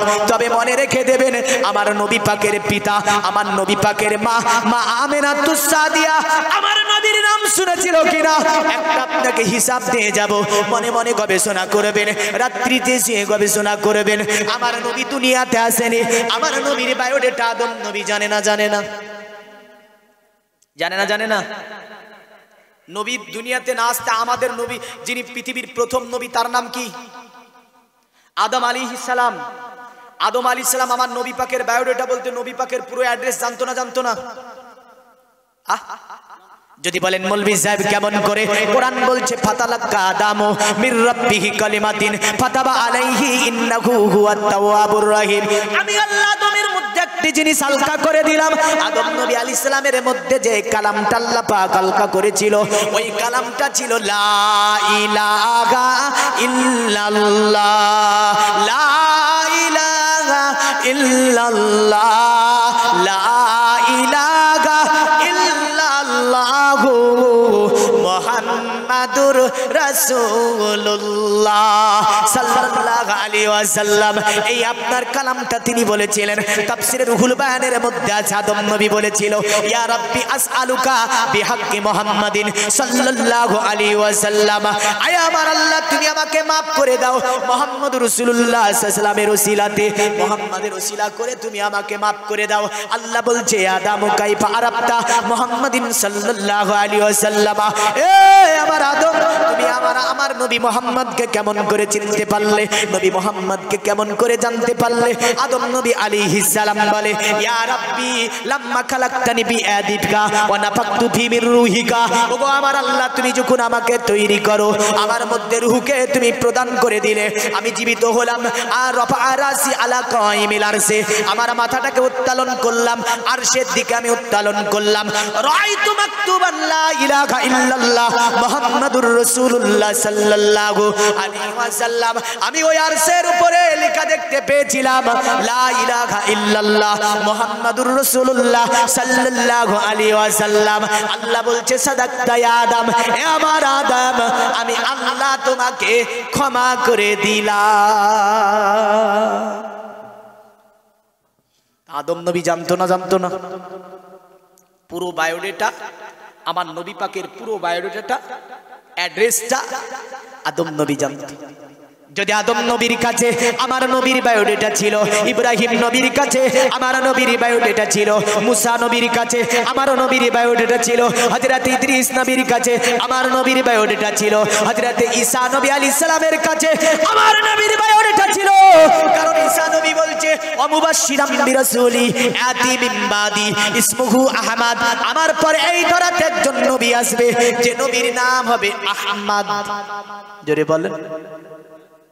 তিনি বলে দিচ্ছে যে আমার পরে ধরাতে একজন নবী আসবে যে নবীর নাম বলল তিনি আহমদ কোরআনে। যার কারণে বেদে বলেছে আহমিদ দীপিতুসপুরি মেধামৃতস্য জগবরম, আহমদ নামে পৃথিবীতে একজন নবী আসবে, আহমদ নামে পৃথিবীতে একজন নবীর জন্ম হবে, যাকে আল্লাহ পাক অনেক জ্ঞান গরিমা দিয়ে পৃথিবীর জমিনে পাঠিয়ে দেবে। অতএব তিনি আসার পরে তিনার জ্ঞান গরিমা দিয়ে সকলের কাছে যেন তিনি জয়লাভ করবে এবং তাকে আপনার সকলেই দেখে মুগ্ধ হবে এবং কি তাকে আল্লাহ আমিন বলে আরবের মানুষেরা ভূষিত করবে। জোরে বলেন সুবহানাল্লাহ। তাই বেদে বলল আহমিদ দীপিতুসপুরি আর কোরআন বলছে মুবাশশিরাম বিরাসূলিয়াতি মিন বাদি ইসমুহু আহমদ। ঈসা নবী বলল আমার পরে এই ধরাতে একজন নবী আসবে যে নবীর নাম হবে আহমদ। যদি আপনার আদম নবী থেকে নিয়ে ঈসা নবী পর্যন্ত সব নবীরা আমার নবী পাকের বায়োডেটা জানে, এখন নবী পাকের মা শুনেছে কিনা এটা তো ব্যাপার না, ব্যাপার না এটা বল। ঐতিহাসিক বিদ্বান একটা ঘটনা আনছেন এইভাবে যে মা আমেনার যখন বিবাহ হয়নি যুবতী ছিলেন, মা আমেনার যখন বিবাহ হয়নি যুবতী ছিলেন, এখনকার যুবতীদের আর তখনকার যুবতীদের চলাফেরা কেমন ছিল জানেন? হ্যাঁ, যারা নারী হবে, জগবেদের মধ্যে একটা কথা লেখা আছে, খুব খাতারনাক কথা, বুঝলেন? জগবেদে বলেছে যারা নারী হবে তাদের চলন কেমন হবে। হ্যাঁ, যারা নারী হবে জগবেদের মধ্যে বলছে ওয়াদাং পসাব্য মপ্রি সন্তরাং পদকো হারো মাতে কসপ্লকো দসন্ত শ্রীহি ব্রহ্ম ভুবিদো। জোরে বলেন। বল্লসন এ নারী এ পুরুষ, তোমাদের চলন হবে সংযমী। জোরে বলেন। তোমাদের চলন হবে সংযমী, তোমাদের শরীর হবে আপনার পোশাকে আবৃত, হবে না? হবে না? শরীর হবে পোশাকে আবৃত, তোমাদের চোখগুলি হবে চলার সময় নিচের দিকে সংযমী। আর নারীর চলনে পুরুষকে আকৃষ্ট করে, যে নারী হিলে দুলে চলে, ডানে বামে তাকায়, উপর দিকে তাকায়, আর তার চলন দিয়ে অন্য পুরুষকে আকৃষ্ট করে, বেদ গবেষণাকারীগণ বলছে ওই নারীটা হচ্ছে ধূর্ত শগুনের ন্যায়। কিসের ন্যায়? ধূর্ত শগুনের ন্যায়। যে নারীর চলনে অন্য পুরুষ আকৃষ্ট হয়, ওই নারীটা হচ্ছে ধূর্ত শগুনের। তাহলে একটা সনাতন ধর্মে যদি এই কথা বলে যায়, আমার মুসলিম ধর্মে কি বলেছে জানেন? আল্লাহর নবী সাল্লাল্লাহু আলাইহি ওয়াসাল্লাম উম্মে সালমাকে নিয়ে বসে আছেন। হাদিস শরীফের মধ্যে আছে, নবী পাকের একজন সাহাবী ছিল, যে ছিল আপনার অন্ধ সাহাবী, যার নাম ছিল উম্মে মাকতুম। উম্মে মাকতুম গুটি গুটি পায়ে আসছে, আল্লাহর নবী সালমাকে বলছে, সালমা, ওগো সালমা, তুমি ঘরে চলে যাও। মা আম্মা সালমা বলল, ইয়া রাসূলুল্লাহ, কেন? বলে, তুমি দেখতে পাও না আমার সাহাবী উম্মে মাকতুম আমার দরবারে আছে? উম্মুল মুমিনিন উম্মে সালমা আমার নবীকে বলছে, ইয়া রাসূলুল্লাহ, আপনার সাহাবী উম্মে মাকতুম তো অন্ধ, দেখতে পাই না। আমি সালমা, আমি চুপ করে বসে থাকবো, কোনো কথা বলবো না। আল্লাহর নবী বলেছিল, সালমা, ওগো আমার সালমা, যদিও তুমি তাকে অতএব আমার সাহাবী উম্মে মাকতুম তোমাকে দেখতে না পাই, তুমি তো আমার সাহাবী উম্মে মাকতুমকে দেখতে পাবে। যেমন করে ছেলেদের জন্য দেখা হারাম, তেমন করে মেয়েদের জন্য দেখা হারাম। উভয় তরফই কেউ কাউকে দেখতে পাবে না। জোরে বলবেন না? এটা বেঁধে যাচ্ছে, সকলের বেঁধে যাচ্ছে, বেঁধে যাচ্ছে। তার জন্য সুবহানাল্লাহ বলতে দেরি করছেন, বুঝতে পারছি, কিন্তু বেঁধে গেলে কিছু করার নাই। যেটা নবী বলে দিয়েছে ওটাই, কারণ নবী পাক সাল্লাল্লাহু আলাইহি সাল্লাম যেটা বলে দিয়েছে এটাই শেষ কথা। তার উপরে কোনো কলম চলবে, কোনো যুক্তি চলবে, কোনো উক্তি চলবে, চলবে না। নবী যা বলে দিয়েছে এটার উপরে আপনাকে চলতে হবে। তো নবী বলছে, যেমন ছেলেদের দেখা হারাম, তেমন মেয়েদের দেখাও হারাম। আর আমরা জালসা দিয়ে তো ফ্যাশনও শুরু করি না, করি না? কোনো জালসাতে গাড়ি নিয়ে যেতে পারি না, বুঝলেন? মানে দেখা যাচ্ছে যে বাইচান্স যদি বাজারের ওই পারে পড়ে, তো গাড়ি নিয়ে আর যেতে পারা যায় না। বাজারের ভিড়ে ছেলে আর মেয়ের গন্ডগোল দেখলে মাথা খারাপ হয়, রাস্তায় চলতে দেখলে। এই নোংরামিগুলো বন্ধ করতে হবে। আর বাজার দিতে আপনাকে নিষেধ করব না, তবে মনে রাখবেন, নোংরামি বন্ধ করার জন্য করজোর আবেদন রাখবো আপনাকে আমি। যদি পারেন, এই টাইট যদি থাকে যে আমার গ্রামের কোন নারীকে বাজারে ঘুরতে দেওয়া হবে না, প্রতিটা পরিবারকে সচেতন থাকতে হবে এই বিষয়ে। প্রতিটা পরিবারে গর্মে আপনারই আছে, মেম্বার আছে। মেম্বার যদি শক্ত থাকে, খুঁটি যদি ভালো থাকে, তাহলে নড়চড়ও হবে না। না হবে গো? খুঁটি তো লড়বড়া, খুঁটি তো লড়বড়া আছে। খুঁটি লড়বড়া থাকলে কি করে হবে? হ্যাঁ, ওই খুঁটিকে এরাই চালনা করে, এমন পরিবারও আছে না? নাই? আছে। পাপ। এই কারণেই বলে গেলাম, কিয়ামতের দিন গর্দন ধরতে যাতে না পারে। আপনি তো ধরবেন গর্দন, আমি জানছি। যে ওয়াজ করে সেটা তো বলেনি, জালসাতে আমরা এগুলো করেছি বলেনি। আমি বলে দেওয়ার কর্তব্য বলে দিলাম, মানার কর্তব্য আপনার। খবরদার, নারী রাগ করিও না। তোমাদেরকে রাসূল স্বাধীনতা দিয়েছে, তোমাদের সম্মান দিয়েছে, তোমাদেরকে একটা উচ্চ জগতে পৌঁছিয়েছে মুহাম্মদ সাল্লাল্লাহু আলাইহি ওয়াসাল্লাম। প্রতিটা যুগে তোমাদের সঙ্গে পশুর মতো ব্যবহার করা হয়েছে।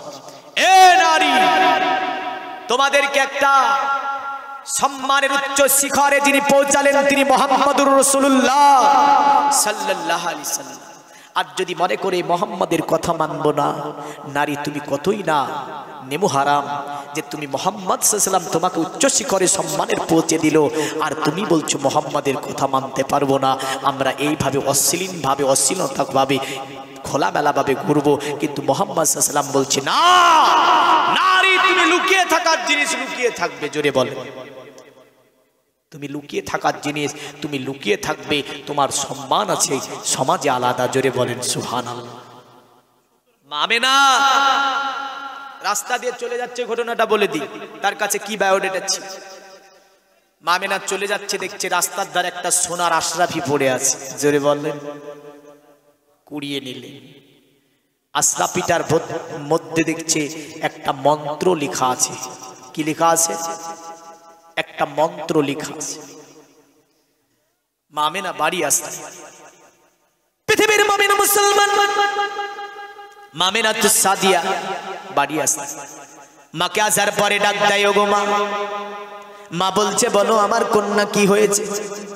মাকে বলছে, মা দেখো তো এই সোনার রাস্তা পিঠার মধ্যে কি মন্ত্র একটা যেন খোদাই করা আছে, এটা আমি একটা জায়গা থেকে কুড়িয়ে পেলাম। হযরতে আপনার মা আমিনাতুস সাদিয়ার আম্মি জান আপনার হাতে নিলেন, না আর পরে দেখে তাতে যেন খোদাই করা আছে, একদিকে লা ইলাহা ইল্লাল্লাহ, দ্বিতীয় দিকে আছে মুহাম্মাদুর রাসূলুল্লাহ সাল্লাল্লাহু আলাইহি ওয়াসাল্লাম। মাকে আমিনা বলে, মা দুনিয়া জমিনে ঈসা নামে নবী এসেছে শুনেছি, মুসা নবী নামে নবী এসেছে শুনেছি, ইব্রাহিম নামে নবী এসেছে শুনেছি, হযরত ইদ্রিস নামে নবী এসেছে শুনেছি, হযরত আদম নামে নবী এসেছে শুনেছি। ওগো মা, কিন্তু এতে যে আসরাফিটার মধ্যে যে নামটা লেখা খোদন করা আছে মোহাম্মদ, এই মোহাম্মদ নামে কিনি নবী এসেছে নাকি দুনিয়াতে?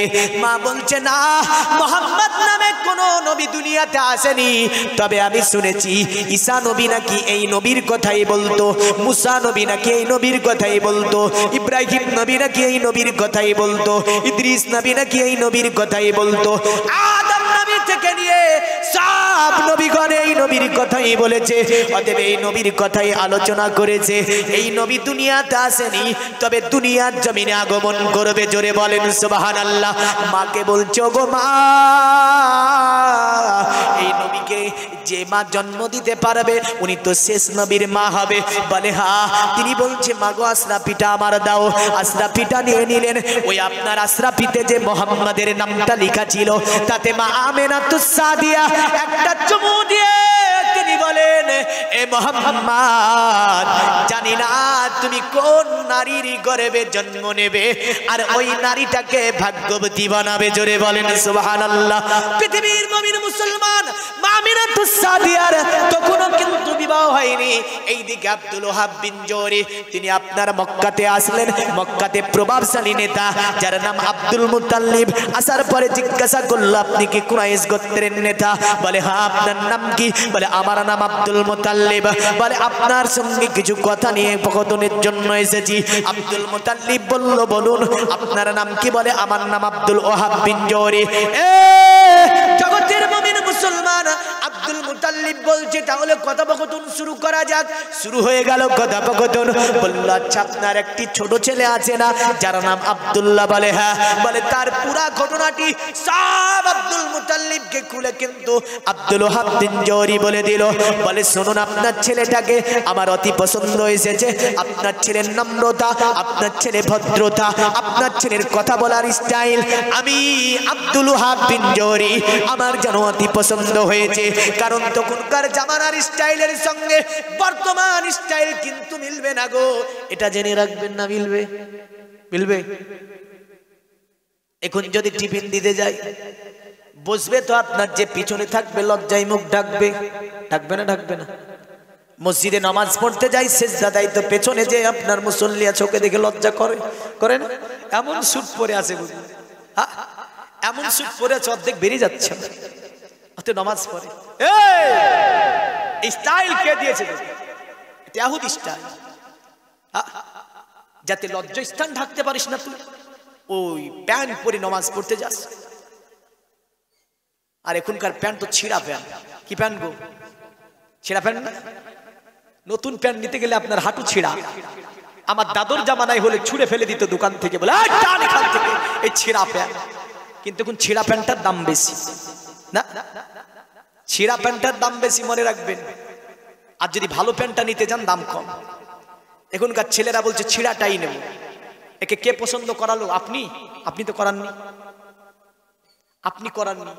আপনার ছেলে দেখেছে সোশ্যাল মিডিয়াতে একটা সিনেমা, তো সিনেমার নায়ক ওই প্যান্টটা পরে আছে যেটা হাঁটু ছিঁড়া, যেটা হাঁটু ছিঁড়া। দোকানে গিয়ে বলছে এই হাঁটু ছিঁড়া প্যান্টটা দে।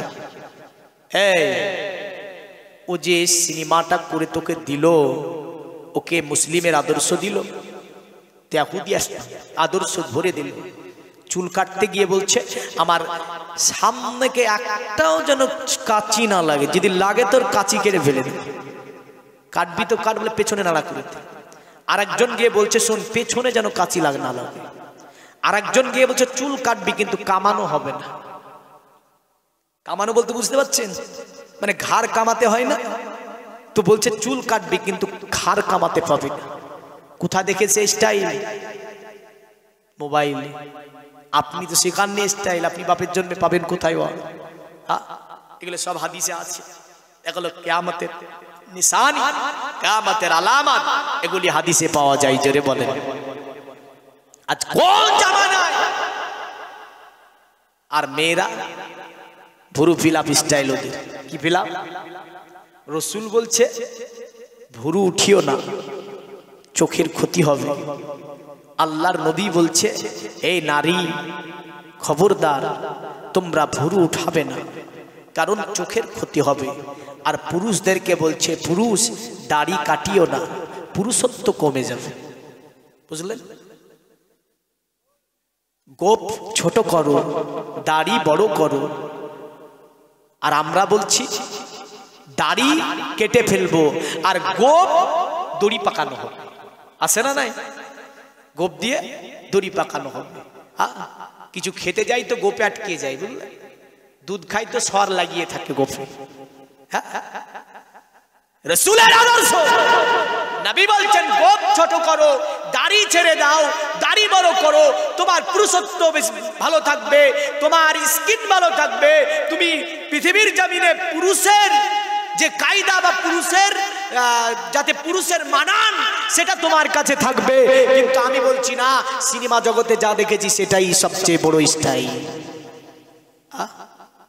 আজ থেকে যুগ যুগ ধরে ইতিহাস দেখেন, প্রতিটা ধর্মের পণ্ডিতদের দাড়ি ছিল। জোরে বলেন সুবহানাল্লাহ। আজ মুসলমান আমরা কিন্তু দাড়ি রাখতে চাই না। না চাই? অনেকে বলে ছেলের বিয়ে দেব, দাড়ি রাখা যাবে না। কেন? মানে দাড়ি রেখে তো ছেলের বিয়েতে 5 লাখ নিতে পারবো না। ছেলের বিয়ে দেওয়ার পরে দাড়িটা রেখে দেব। আবার কেউ বলছে যে এখন যদি দাড়ি রেখে দিই তাহলে তো পছন্দ করবে না। বড় ঝামেলা। যাই হোক, ওগুলো দেখে লাভ নাই। রাসূলের একটা সুন্নাতকে যে চিন্তা করবে, আমার নবী বলেছেন 100টি শহীদের নেকি আমার আল্লাহ তাকে দান করবে। জোরে বলে রাসূলের একটা এত বড় সুন্নাত, আমরা এটাকে পালন করব। মা আমেনাতুস সাদিয়া তিনি পয়সা পেয়েছেন। এইদিকে কথা বলছে আব্দুল ওহাব বিন জোহরির সঙ্গে আব্দুল মুতাল্লিব। আব্দুল মুতাল্লিব বলছে ঠিক আছে, আমিও বড় চিন্তায় আছি, কারণ আমার ছেলেটি বড় হয়েছে, তার একটা বিবাহ নিশ্চয় দিতে হবে। কারণ বাবার ওপর দায়িত্ব থাকে কি জানেন? সন্তানকে লালন পালন করিয়ে দেওয়া, অতঃপর ওই সন্তানকে সঠিক আচরণ শিক্ষা দেওয়া। তৃতীয় নম্বরের দায়িত্ব হচ্ছে একটা সুপাত্র দেখে আপনার কন্যা হলে তার বিবাহ দিয়ে দেওয়া। আর যদি ছেলে হয় সুপাত্রী দেখে পিতা তার বিয়ে দিয়ে দেবে। জোরে বলেন সুবহানাল্লাহ। এগুলো পিতার ওপর দায়িত্ব। যে দায়িত্ব আল্লাহ দিয়েছে তা বিহীন বাইরে আমরা এগুলো পালন করি না, অন্যগুলো পালন করে না। করে না? মৃত্যু সজ্জায় পড়ে আছে, ছেলেকে বলছে চল, যাবার পরে টিপটা তাড়াতাড়ি নিয়ে নে, যদি এক্ষুনি মরে যায় জমি কিন্তু ভাগ হয়ে যাবে। এই ভাগটা করেছে কে? বলুন না গো, জানেন না? এই ভাগটা করেছে কোরআন। জোরে বলেন সুবহানাল্লাহ। কোরআনের উপরে আপনি বলছেন যদি মরে যায় জমি ভাগ হয়ে যাবে, মেয়েরা পেয়ে যাবে, চল যাবার পরে টিপ দিয়ে দেব তোকে, জমিগুলো লিখে দিই তোকে। এক পা কবরে এক পা বাড়িতে রেখে অন্যায় করছে মেয়ের সঙ্গে, অন্যায় করছে আপনার আর এক ভাইয়ের সঙ্গে। এই জগতের মুমিন মুসলমান, আপনি কি জানেন এই ছেলেটিকে বাবা সব জমি দিয়ে দিল। 3টি মেয়ে আছে, 3টি মেয়ে আব্বাকে বলে ওগো আব্বা তুমি ভাইকে কি সব জমি দিয়ে দিয়েছো? বলে হ্যাঁ দিয়ে দিয়েছি। সব জমি তোরা কি করবি? তোরা তোদেরকে কেন দেব? মেয়ে আপনার যদি অন্তরে ব্যথা পেয়েছে তবু বাবাকে বলতে পারে না। ছেলে আপনার দেখা যাচ্ছে 10 বিঘার পুরো মালিক হয়ে গেল। এই ছেলেটা আপনি মরার পরে কি করবে জানেন? 1 দিন 2 দিন 3 দিন পার হবে, 40 দিনের দিন একটা আপনার কি করবে? খতম দিবে। দেওয়ার পরে মানুষকে খাইয়ে দিয়ে বলবে এবার তোকে জান্নাতে পাঠালাম, জীবনে তোর জন্য দোয়া করব না, জীবনে গোরস্থানে তোর কাছে যাব না, জীবনে তোকে আর স্মরণ করব না, জীবনের মতো বাঁচলাম। পৃথিবীর মুমিন মুসলমান, যে কন্যাগুলোকে আপনি ফাঁকি দিয়ে গিয়েছেন এ আপনার কি করবে জানেন? জানেন পৃথিবীতে যতদিন এই কন্যাগুলো বেঁচে থাকবে প্রতি রমজানে খতম পড়বে একটা দুটি তিনটি, তারপরে মৌলভী সাহেবের কাছে 50-100 টাকা পাঠিয়ে দিয়ে বলবে এ মৌলভী সাহেবকে একটু বলে দেবে আমি 3টি খতম পড়েছি আমার বাবার জন্য, যাতে করে একটু আমার বাবার জন্য দোয়া করে দেয়। করে না করে না? মেয়েটি মদ মৃত্যু পর্যন্ত করবে, মেয়েটির এই রাগটা নাই যে বাপ আমাকে দেয়নি সেই হিসাব বাপ দেবে, বাপকে ক্ষমা করে দিচ্ছে, আমি দেয়নি তো কি হয়েছে, সে তো বাপ। এটাও মেয়েটা মনে করবে না যে বাপ দেয়নি তার জন্য কোরআন শরীফ পড়বো না। কিন্তু আপনি মেয়েটাকে দিয়ে দেখেন তো আপনার ছেলেটাই মিলাদটাও দেবে না, দেবে? আপনার ছেলেই মিলাদ, যে মিলাদটা দিচ্ছে 10 বিঘা দেওয়ার জন্য, এই মিলাদটাও দেবে না। কিন্তু মেয়েটাকে দেননি, তবু আপনার জন্য সারা জীবন ভোর কোরআন শরীফ পড়ে আর কেঁদে কেঁদে দোয়া করে, আল্লাহ তুমি আমার আব্বাকে আমার মাকে কবরে তুমি ভালো রেখো, কবরে তুমি আযাব দিও না, আমার বাপ মাকে তুমি জান্নাতি হিসাবে কবুল করো। সকলে বলুন আল্লাহুম্মা আমিন। যার কারণে নবী বলেছে যে ঘরে প্রথম মেয়ে সন্তান জন্ম নিল সে ঘরে যেন আল্লাহর রহমত নেমে আসলো। জোরে বলেন, ওই ঘরে যেন আল্লাহর রহমত নেমে আসলো।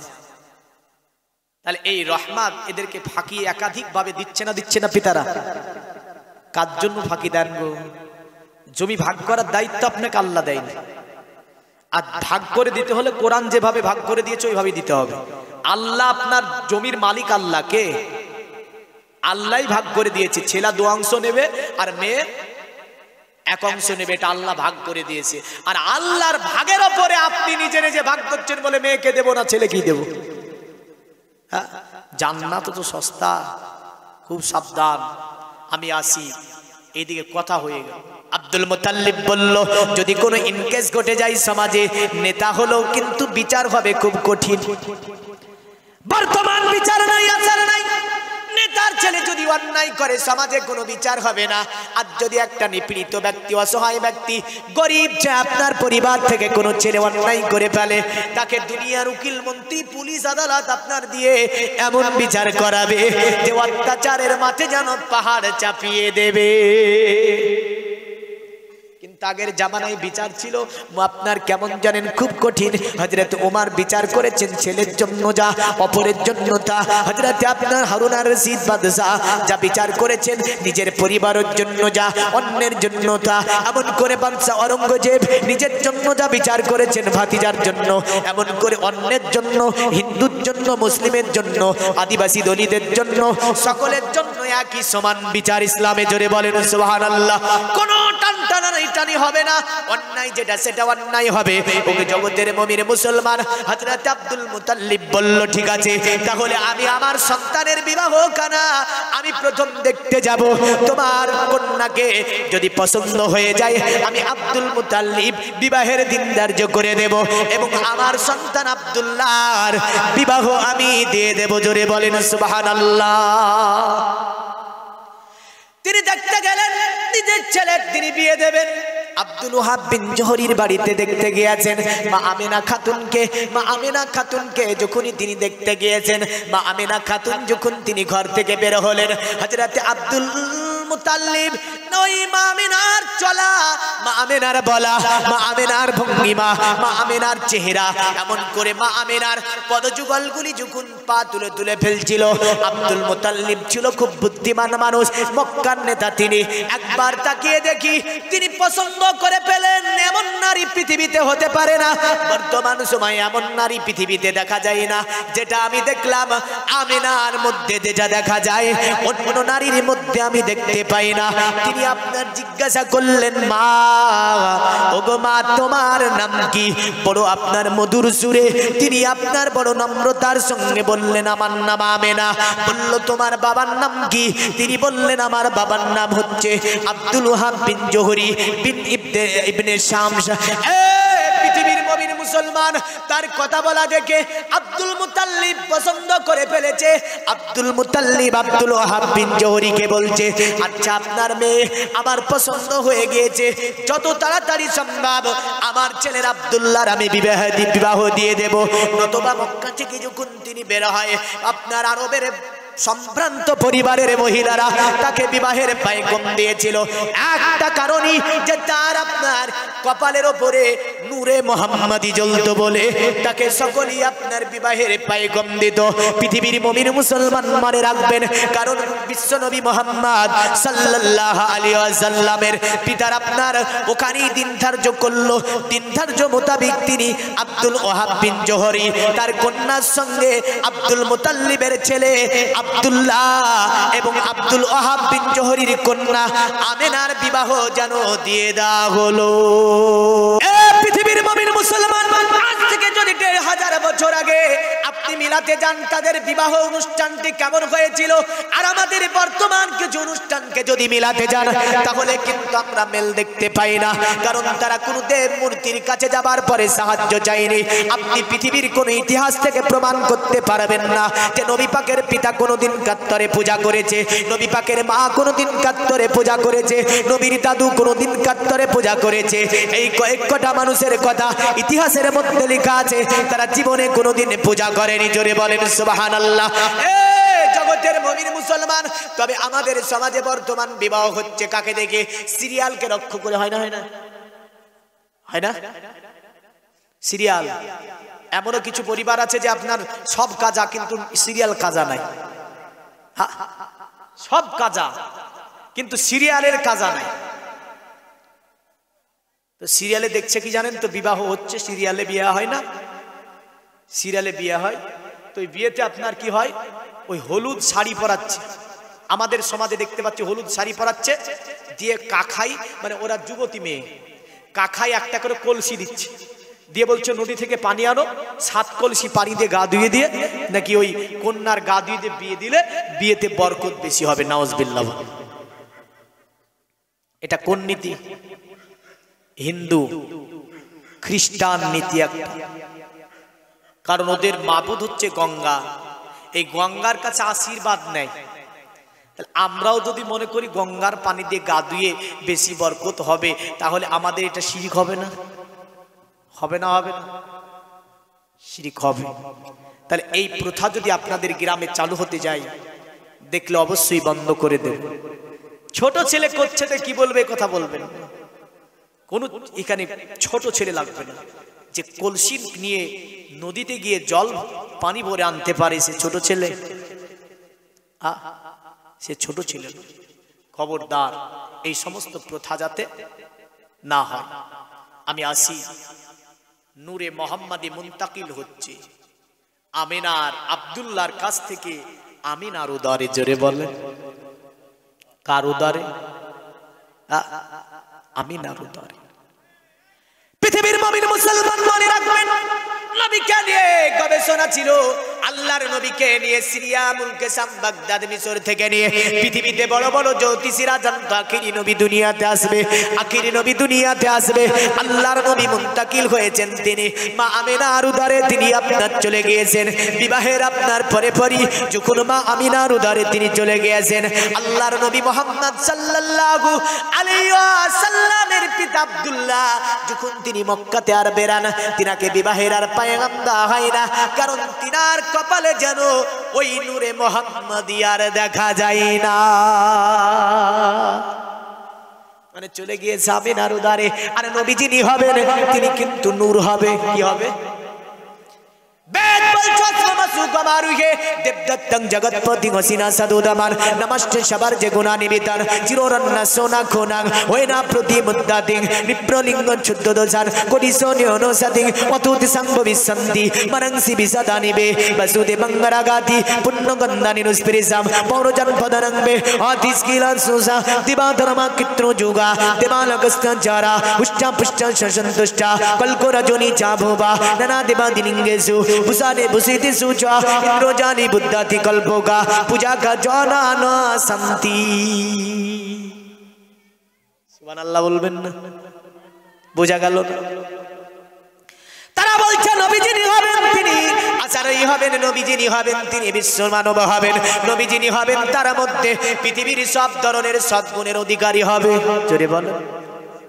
চিররান্না সোনা কোনা হইনা প্রতিমুদ্দাতিং আর নবী যিনি হবে তিনি জানো তিনার চেহারা থেকে তিনার শরীর মুবারক থেকে আলোক রশ্মি বিচ্ছরিত হবে। আমরা বেদে নবী পাকের কোনো আলোচনা দিতে পারবো না, নবীর চেহারার নবীর বর্ণনা দিতে পারবো না, নবীর কথা বলে দিতে পারবো, নবীর চেহারার বর্ণনা দিতে পারবো না। বলল পণ্ডিত কেন দিতে পারবে না? বলে ওই নবীর চেহারার বর্ণনা এতটি দিতে পারবো, চিররান্না সোনা কোনা হয়ে না প্রতিমুদ্দাতিং, আখিরি নবী যিনি হবে, আখিরি মুহাম্মদ যিনি হবে, অতএব যার চেহারা থেকে যেন আলোক রশ্মি বিচ্ছরিত হবে, নবীর চেহারার লাইটে যেন অন্ধকার দূরভূত হবে। জোরে বলেন আহ। এ জগতের মুমিন মুসলমান, 1 2 3 4 1 মাস 2 মাস 3 মাস 4 মাস চলে যায়, আপনার পৃথিবীর জমিনে দি 100 নামে একটি কিতাব আছে আপনার। এই কিতাবটির লেখক যিনি তিনি একজন খ্রিস্টান, তিনি আপনার আমার নবী পাকের জীবনীকে প্রথমতম স্থান দিয়েছেন। দি মাইকেল হার্ট তিনি বলেছিলেন পৃথিবীর জমিনে আমি যত আমি জীবনীগুলো গবেষণা করেছি সবচেয়ে উত্তমতম জীবনী আমি দেখতে পেয়েছি মুহাম্মদুর রাসূলুল্লাহ সাল্লাল্লাহু আলাইহি ওয়াসাল্লাম। জীবনে অনেক মনীষীর জীবনী দেখেছি, জ্যোতিষীর জীবনী দেখেছি, জ্ঞানী গুণীর জীবনী দেখেছি, বিজ্ঞানের জীবনী দেখেছি, অনেক নবীদের জীবনী দেখেছি, কিন্তু মুহাম্মদুর রাসূলুল্লাহর মতো জীবনী পৃথিবীর জমিনে আমি মাইকেল এই জাহাজ দেখতে পাইনি। তাই আমি আমার জীবনে যত মনীষীর জীবনী পড়েছি তার মধ্যে থেকে উত্তমতম 100 জন মনীষীর জীবনীকে নিয়ে আমি আলোচনা করতে গিয়ে আমার দি 100 কিতাবের মধ্যে প্রথম নম্বরে আমি মুহাম্মদুর রাসূলুল্লাহর জীবনীটাকে আমি স্থান দিয়েছি। জোরে বলেন সুবহানাল্লাহ। বলল নবীর জীবনীটা এমন, এই কারণে আমার কিতাবের প্রথম স্থান দিয়েছি। মনীষীদের মধ্যে প্রথম র‍্যাঙ্ক করেছে মুহাম্মদ, আর দ্বিতীয় এটি একটি মুগ্ধ করা জীবনী। মানুষ যখন আমার এই কিতাবটাকে পড়বে তখন পড়তে পড়তে মুহাম্মাদের জীবনী পড়ে তারা যেন জীবনীর দিকে অগ্রসর হয়ে যাবে এবং কি তার মনোযোগ বেড়ে যাবে এবং তার ভালোবাসা বেড়ে যাবে। যার কারণে আমি মুহাম্মাদের জীবনী খানাকে সর্বপ্রথমে আমার দি 100 কিতাবের মধ্যে প্রথমতম স্থান দিয়েছি। জোরে বলেন সুবহানাল্লাহ। তবে তাজ্জুব বিষয় হচ্ছে দি 100 কিতাবের মধ্যে পরপর 5 জন মুসলিম র‍্যাঙ্ক করেছে।